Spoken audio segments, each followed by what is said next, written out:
Bonsoir à tous et bienvenue sur Radio Diagonale, la web radio 100% rouge et blanche. On se retrouve aujourd'hui pour une nouvelle causerie, et une causerie consacrée à la rencontre de Ligue des Champions entre Monaco et le FC Porto. Et pour m'accompagner sur cette émission, je serai avec Adrien. Salut Adrien. Hola viva, bonsoir tout le monde. Ouais, effectivement, la petite formule portugaise habituelle de Nicolas Villas.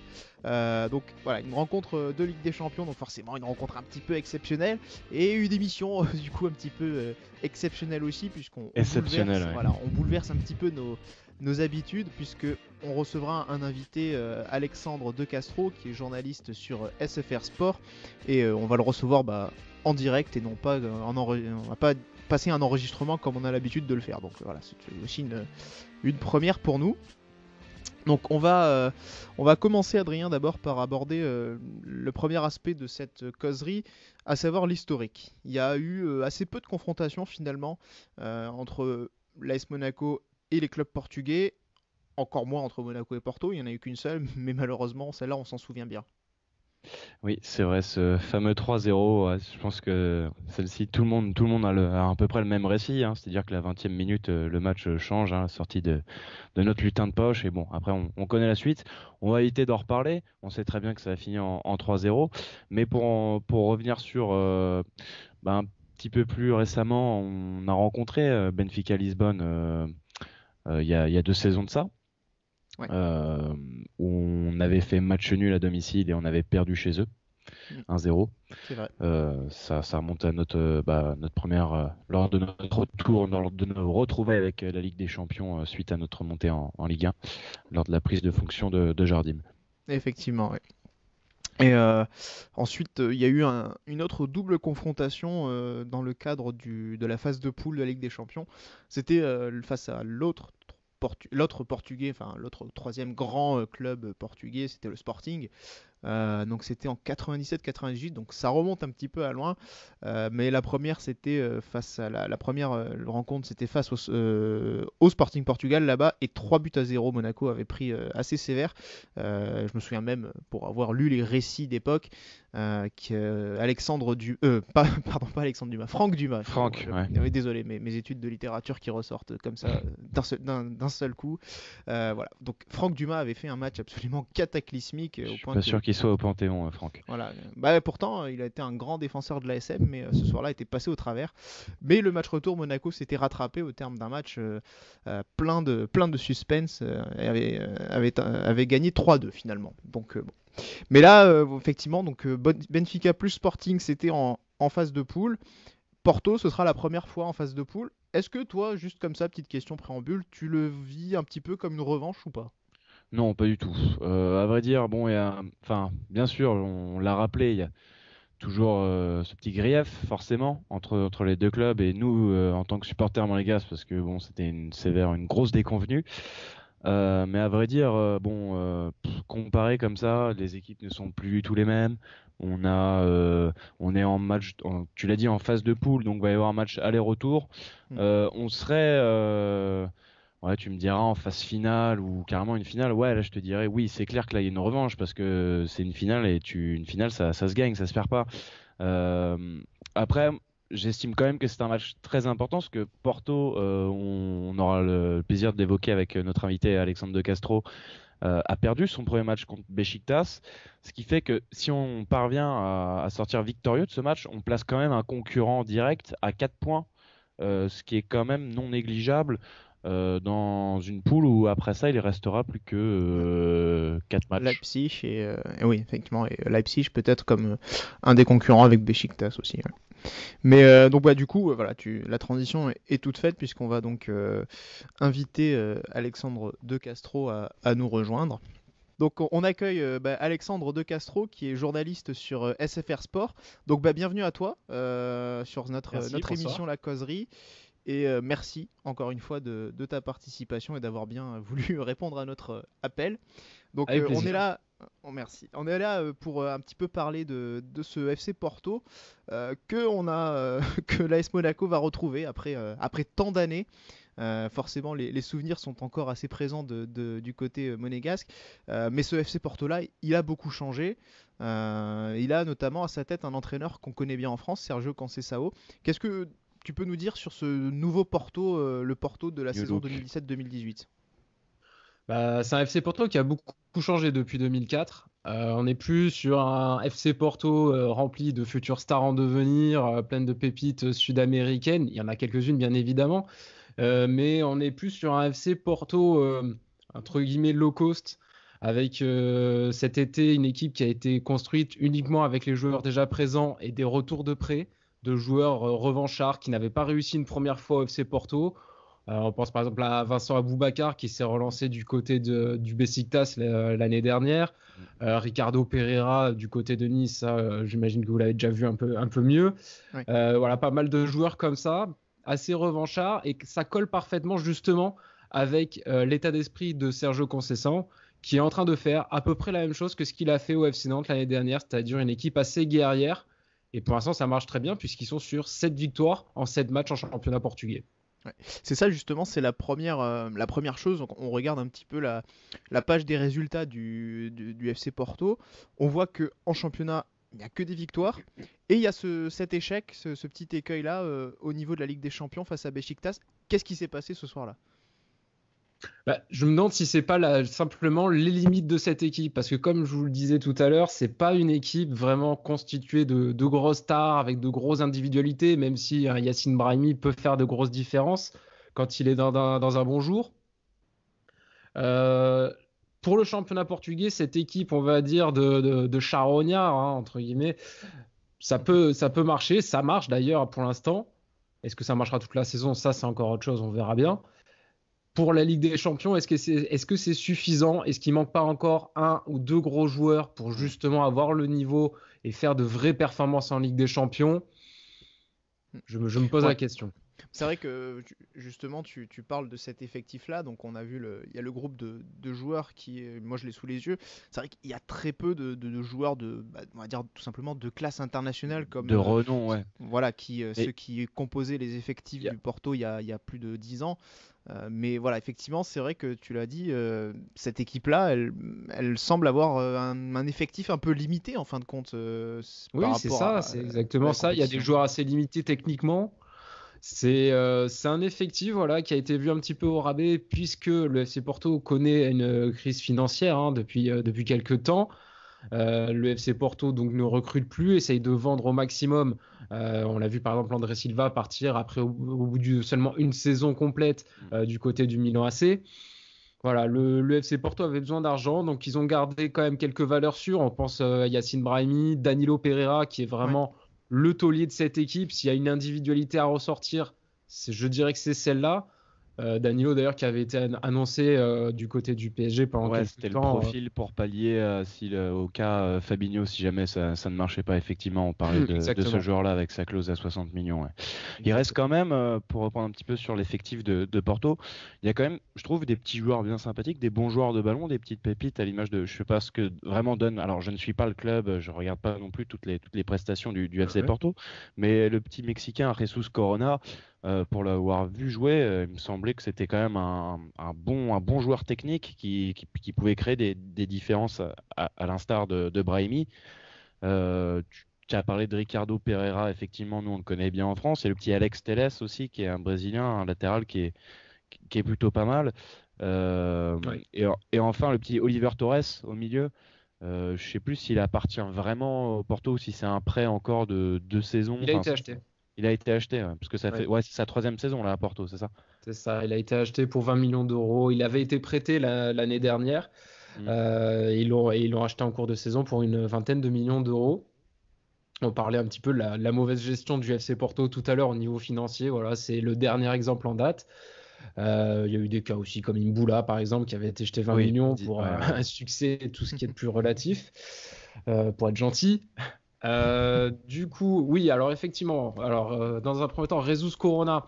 Effectivement, Jesus Corona, si on le voit dans un bon jour, on se dit c'est la future star, c'est la star de demain parce qu'il a de l'or dans les pieds. Problème, c'est que c'est un gros feignant et qu'il est extrêmement irrégulier. Voilà, faut le dire clairement. Du coup, ça fait déjà, si je dis pas de bêtises, c'est déjà sa 3e saison au club. Il est toujours pas un titulaire indiscutable dans cette équipe. Il a jamais fait un mois complet avec des performances régulières. Ils se contentent de quelques coups d'éclat dans la saison où on se dit waouh, quel joueur, mais ça dure pas assez longtemps. Et du coup, ça fait qu'ils stagnent. Ils stagnent énormément. Par contre, vous avez bien souligné les deux derrière, Alex Telles, Ricardo Pereira. Effectivement, ce sont deux des plus grosses côtes du FC Porto. On s'attendait même à ce que Ricardo Pereira revienne pour partir aussitôt, vu les saisons qu'il avait faites à Nice et qu'il avait une clause libératoire à seulement 25 millions d'euros. Finalement, ils ont quand même réussi à le conserver. Alex Telles, je pense que c'est l'un des meilleurs latéraux gauche d'Europe en ce moment, clairement. Il est vraiment très, très, très, très fort. C'est certainement l'une des futures grosses ventes du FC Porto. Porto n'a pas encore perdu tout son talent non plus au niveau du recrutement. Du recrutement, ouais.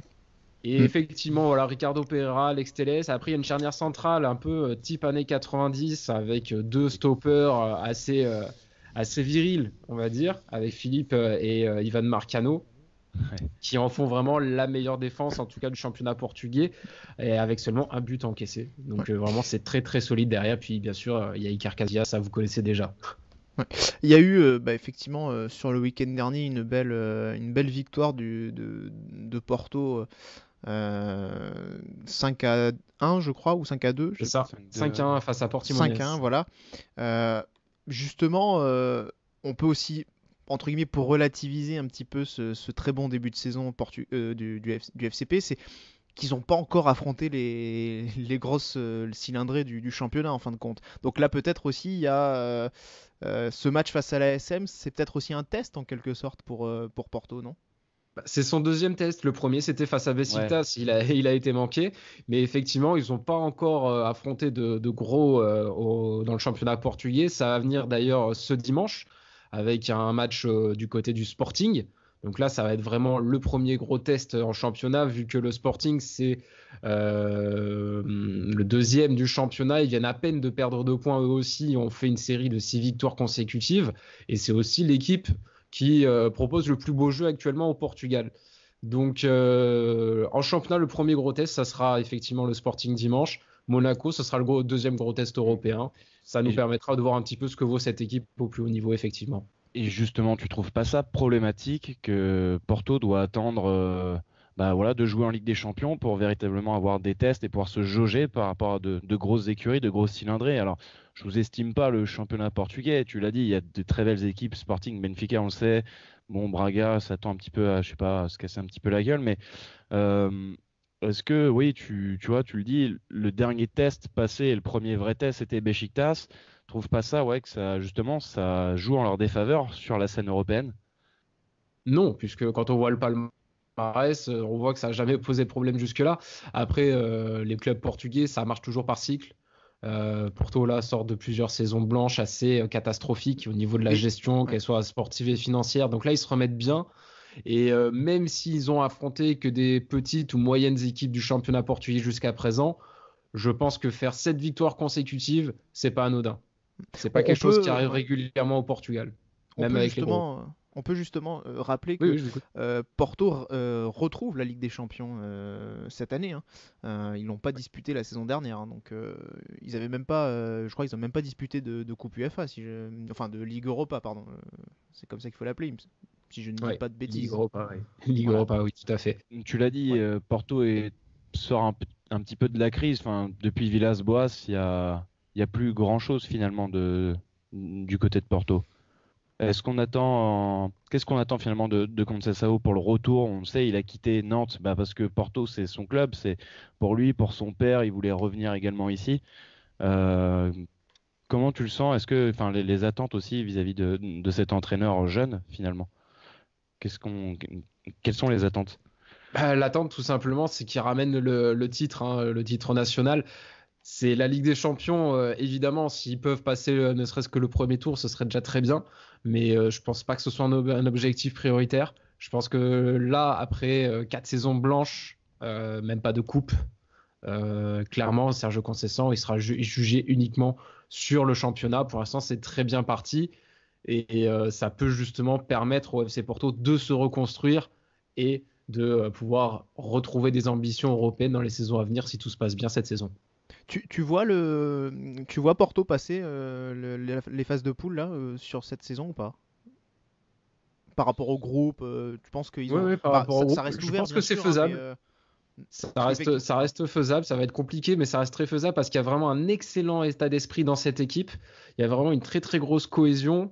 Le match contre Beşiktaş, effectivement, ils se sont un petit peu manqués, mais faut voir aussi Beşiktaş avait eu beaucoup de réussite, notamment avec un but sur des frappes de loin.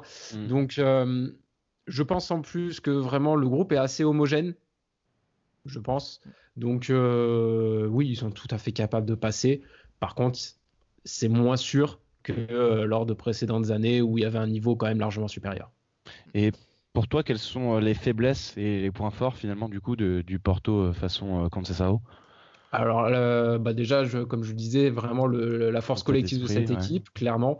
La défense, elle est vraiment très très costaud, ça prend très peu de buts. Et forcément, là, les défauts de ces qualités-là, c'est-à-dire qu'au niveau de l'animation offensive, c'est déjà un petit peu plus léger. Il y a des joueurs devant, on parlait de profils assez techniques comme Brahimi et Corona, ok. Oliver Torres à moindre mesure. Par contre, des joueurs comme Aboubakar, comme Moussa Maria ou un Tiquinho Soares, techniquement, c'est pas toujours très juste, c'est pas toujours très propre. Et pour la Ligue des Champions, ça peut poser souci. Et en tout cas, tu vas parler d'une défense très solide. En face, il y aura aussi un joueur qui a retrouvé toutes ses sensations, son niveau. Et c'est un ancien de la maison aussi, de Porto. C'est Radamel Falcao. Il va poser des problèmes, selon toi, à cette défense centrale de Porto? Vu le ratio qu'il a en ce moment, forcément, je pense qu'il donnerait du fil à retordre à n'importe quelle défense. Par contre, il aura du répondant en face. Il va prendre des coups. Faut le prévenir de suite parce que vraiment, il a 2 mecs devant lui qui vont pas hésiter. Ça risque d'être un beau duel. Ouais. Il y a aussi, on va le rappeler, un autre qui va faire son retour. Il va pas faire son retour puisqu'on joue à Monaco, mais un autre qui va retrouver une équipe qu'il a vu évoluer, c'est Moutinho aussi, donc qui en plus s'est exprimé en conférence de presse tout à l'heure. Voilà, ces retrouvailles-là, ils ont laissé de bons souvenirs là-bas quand même, ces joueurs-là. Ils sont encore aimés par le public. Ah, complètement, ce sont deux idoles même du FC Porto. Moutinho qui est quand même... qui a eu un parcours particulier formé au Sporting, qui trahit son club que l'on croyait de cœur pour au final venir au FC Porto et devenir un emblème du club. Falcao qui a marqué des buts assez extraordinaires avec le FC Porto, et puis surtout ce sont 2 joueurs majeurs du dernier titre européen du FC Porto, donc forcément ils resteront dans l'histoire du club. Merci à Alexandre, donc Alexandre De Castro qui est journaliste sur SFR Sport, on le rappelle. Merci encore pour ton intervention et ton expertise sur le club du FC Porto. C'était un plaisir, merci à vous pour l'invitation. Et donc Adrien, maintenant on va enchaîner avec le groupe de l'AS Monaco, donc qui est tombé il n'y a pas si longtemps que ça. Voilà, ça se fait toujours un petit peu désirer à ce niveau-là, mais finalement l'essentiel c'est qu'on l'est. Donc au niveau des gardiens, on a Benaglio et Si. Alors là en revanche, petite surprise, c'est qu'il n'y a pas un 3e gardien. Non, autant vous dire que Si pour une fois va pas aller en tribune et il sera assis sur le banc. Il est contre Lille, il était également sur le banc, mais c'est vrai qu'on va surtout espérer qu'il n'y ait pas un problème avec un des deux et qu'on se retrouve sans rien derrière. Aussi dans les cages. Oui, ou alors avec personne sur le banc derrière. Si Serdouci venait avoir une alerte, par exemple, je pense pas, hein, mais si jamais il y a une alerte, espérons qu'il n'y ait pas de problème de ce côté-là. On commence pas déjà à faire l'oiseau de mauvais augure parce que je ne fais pas l'oiseau de mauvais augure parce que je balance une très bonne augure cette fois. Quoique ça risque de déplaire à pas mal de monde, mais quand même je la balance. Daniel Subasic a repris l'entraînement avec le groupe. Voilà. C'est pour ça que je dis qu'il y en a une moitié qui vont certainement pas être contents de ça, mais voilà. Donc c'est l'info. Alors c'était le point médical qui est tombé. Donc c'est plutôt, moi je trouve, une bonne nouvelle de le voir bientôt de retour. Donc là, évidemment, trop frais. Il a fini de prendre des photos. Donc il est dispo. Après, il n'est pas convoqué dans le groupe. Donc à voir, on verra ça pour le week-end prochain. À voir si Benaglio continue à préserver les cages de Monaco. Tout à fait. En défense, on a Glick, Gemerson, Georges, Radji, Sidibé, Touré. Sidibé qui n'est pas suspendu en Ligue des Champions, donc il a bien eu le temps de souffler, il est là, il sera présent, il sera titulaire. Pas de surprise. Au niveau de la défense, on nous annonce que Kongolo est en phase de réathlétisation, donc Peut-être ouais, que c'est vrai. peut-être que son absence n'était pas uniquement liée à un choix sportif, mais peut-être un problème En même temps, ça musculaire fait 2 autre. mois qu'il est au placard, donc oui, il faut peut-être le réathlétiser, le bonhomme. C'est pas faux. Tiens, les muscles lui ont fondu, tu sais. Voilà. Au milieu de terrain, donc c'est Fabinho, Lemar qui est à nouveau dans le groupe, Moutinho, Rony Lopez, Tielemans. Donc là, bon, le milieu de terrain comme ça, ça fait un peu dépeuplé. Et en attaque, on a Baldé, Carrillo, Diakabi, Falcao, Guezal et Jovetic. On rappelle juste qu'il y aura quand même un joueur qui se retrouvera en tribune, puisqu'il y a 19 joueurs convoqués par Leonardo Jardim. Si on fait un petit essai de composition, Adrien, moi la première question que j'ai envie de te demander, est-ce que tu vois Jardim retenter le coup face à Non. Leipzig avec notamment Sidibé à droite et enfin milieu droit et Touré derrière lui? Non, non, là c'est bon, on est à domicile, on va se lancer. Je pense que les joueurs, les recrues qui sont arrivés tardivement, bon, je vais pas mettre Baldé dans le sac parce qu'il était out contre Lille, mais là il est quand même de retour. Euh, j'ai envie de dire que les recrues sont de mieux en mieux, je pense, se sont incorporées vraiment dans l'effectif. Elles sont réathlétisées, pour reprendre ce terme. Ouais. Donc non, je ne vois pas Jardim en tout cas la jouer défensive en mettant Sidibé milieu droit. Enfin, pour moi, ça n'a aucun intérêt. Ok. Et on est à domicile, on doit prendre 3 points. Pour les raisons que j'ai évoquées tout à l'heure, ça met un concurrent direct à 4 points, c'est quand même très important. Hmm. Et on n'a Et qu'un point finalement dans ce groupe pour le moment, donc bon. c'est vrai qu'on n'a qu'un point, on n'a qu'un match. L'autre question qu'on peut se poser, c'est sur l'animation offensive. C'est un peu la question récurrente, signe qu'il n'y a pas encore totalement de certitude à ce niveau-là. Si Moutinho devrait être titulaire, il est en conférence de presse, et ce qui d'ailleurs serait logique, puisqu'il a encore Oui, été bon contre Lille. contre Lille. Ce sera plutôt sur les côtés qu'on peut se poser la question. Donc on vous a demandé sur Twitter, Guezal, Lemar et Lopez, il faut choisir, il y en a 3 pour 2 postes, et lequel vous mettriez sur le banc. Donc je vais vous donner les résultats, ils ont été très serrés. Lemar à 11%, donc bon, ce qui paraît un petit peu logique, puisque bah, c'est quand même un des joueurs préférés des supporters. Mais entre Guezal et Lopez, c'est joué très très près. 44% pour Guezal, 45% pour Lopez. Donc a priori, La les gens communauté préfèrent. portugaise l'a remporté du coup. Ouais, enfin, du coup, alors elle n'a pas compris la question, je pense. Parce que là, c'est mal barré. Mais voilà, du coup, vous préféreriez avoir un côté gauche Lemar et un côté droit Rachid Guezal. Est-ce que ce serait ton choix, Adrien? Bah alors à gauche, oui, la question ne se pose pas. Par contre, à droite, Bah, finalement, la question peut se poser à aucun. gauche quand même, puisque Lemar n'a que très peu joué contre Oui, Lille. il a joué un quart Voilà, d'heure, 10 minutes. il n'est pas Ouais. encore forcément peut-être en condition, hein. Donc la question peut se poser, hein. Ouais, pour moi, il a été absent que 2 semaines. Je pense que c'est bon, là, il a suivi une vraie préparation. Il devrait Une reprendre le rythme réathlétisation. assez rapidement. Non, là, il n'y a pas besoin. Concernant Lemar, il n'y a pas besoin. Non, non, pour moi, je suis persuadé que Lemar va démarrer titulaire. Euh, voilà, par contre, à droite, finalement, on a dit que Lopez sortait d'un bon match contre Lille. Moi, il y a quand même Ouais. des choses qui me déplaisent un petit peu, Oui, à moi aussi. savoir sa finition, ces choses-là. Euh, et Guezal est peut-être pour le moment un peu trop intermittent. Enfin, finalement, aucun des deux a véritablement a réussi à tirer son épingle du jeu. Je pense qu'on va être amené à voir peut-être Guezal titulaire et Lopez qui va le remplacer, ou alors un Baldé sur un côté, je ne sais pas. Franchement, Hmm. c'est très dur. Si je dois me prononcer, allez, juste pour des gris-gris, je dirais Guezal, c'est tout. Ouais. Franchement, je vois pas. Pour moi, il n'y a rien qui départage pour le moment. Bah ouais, après moi, honnêtement, si je dois choisir aujourd'hui, Lopez. ça peut peut-être surprendre, quoique non, Non, mais oui, non, non. clairement, je prends Lopez. Oui, oui. Parce que lui, il sort d'un bon match. Guezal a été un match très très moyen. Enfin, depuis le début Ouais. de la saison, Guezal n'est clairement pas au niveau. Ouais, je retiens quand même son Je entrée à Metz qui avait quand même fait la différence. On l'a d'accord, senti. mais oui, bah alors à ce moment-là, il rentre en Il a cours de jeu apporté. éventuellement, Alors oui, mais voilà. Ouais. mais disons qu'en plus avec son style de jeu, je le vois absolument pas se dépouiller pour un match de Ligue des Champions. Peut-être que je me trompe, peut-être que l'enjeu de la compétition le fera élever son niveau. Voilà, il y a peut-être cette possibilité-là, on peut l'entrevoir. Maintenant, vu ce Elle qu'il a a déjà montré, pour moi, il ne mérite absolument pas d'être titulaire demain soir. Il a déjà participé à des rencontres de Ligue des Champions, à Mhm. contrario de Ronny Lopez. Et C'est vrai aussi. n'a jamais disputé ce genre de match, au mieux de l'Europa League et encore. me demande. Et on a bien vu Jardim lors du match contre Leipzig. S'il y a un joueur qui était en tribune, c'est bien Ronny Lopez. Ouais, après je pense pas qu'il s'en privera cette fois-ci. En tout cas, je pense pas qu'il le mettra en tribune contrairement à la dernière fois, parce qu'il y a pas mal d'attaquants. Voilà, donc, à mon avis, je ce pense sera qu'un plutôt petit Cario, un Diakabi devrait sauter, mais ouais, peut-être plus un Diakabi. Je pense pas Cario, parce que Cario fait Cario toujours est dans les partie petits papiers, oui, bien voilà, sûr.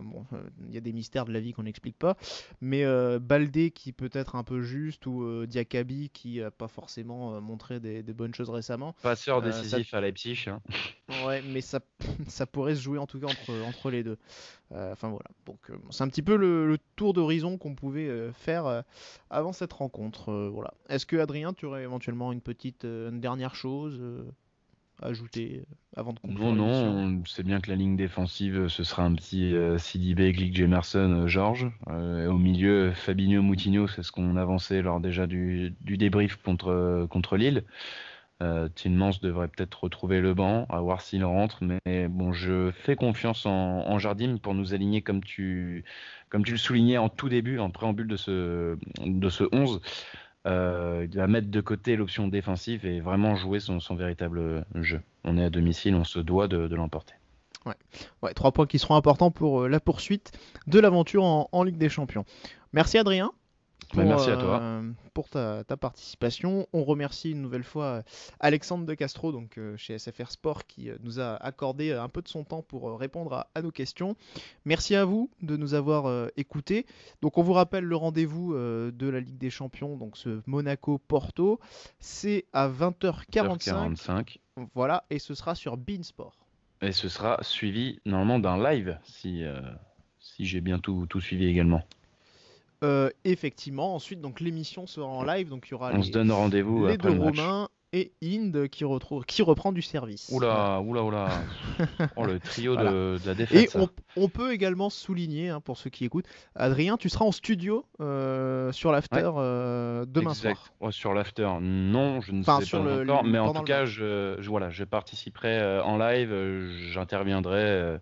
Je sais pas combien de fois, mais voilà, vous pourrez m'entendre. Mais bon, j'imagine que vous aurez les yeux rivés sur la télé, mais j'en profiterai pour faire quelques vidéos live, pour faire quelques petits trucs et vous montrer les coulisses aux côtés de Gilbert et pourquoi pas Jérôme Roten, ce serait sympa. Ouais, et Daniel Riolo, tant qu'à faire. Oui. Voilà. Et peut-être Nicolas Villas, mais qui ça se trouve sera là. Sera de passage. Voilà.